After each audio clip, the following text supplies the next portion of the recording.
Gaslighting is a form of psychological manipulation in which the abuser attempts to sow self-doubt and confusion in their victim's mind. Typically, gaslighters are seeking to gain power and control over the other person, by distorting reality and forcing them to question their own judgment and intuition. 10 signs of gaslighting in a relationship.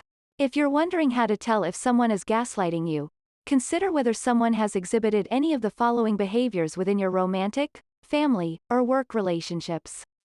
1. Lying about or denying something and refusing to admit the lie even when you show them proof.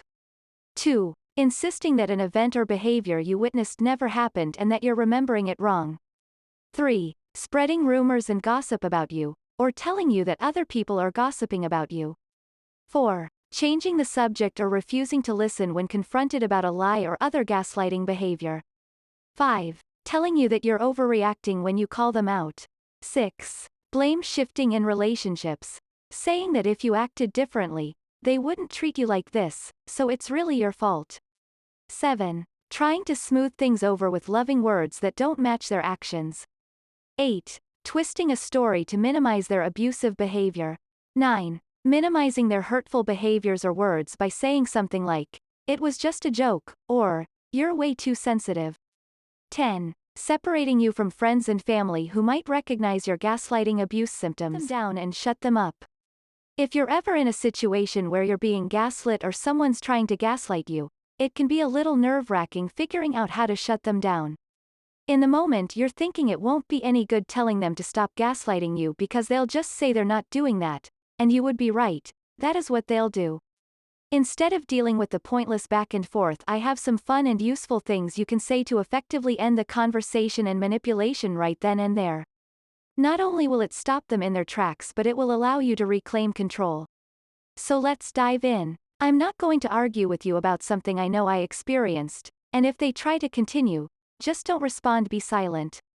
It works so well. You don't need to understand why in order to respect my boundaries, because that's the whole point of boundaries. Even if it wasn't your intention, your actions, words still hurt me.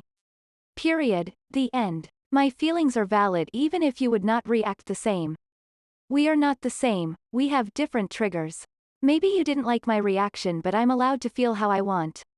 It seems we're remembering this situation differently. We have different perspectives that happens, but if someone's not willing to see your perspective, then there's no use in continuing the discussion. I'm finding it difficult to continue this conversation. You cannot be forced to talk about something you don't want to talk about. Gaslighters love to force people to talk when they don't want to in order to create a fight. Don't engage. I've heard your perspective many times and I still don't agree with it. Nothing else needs to be said.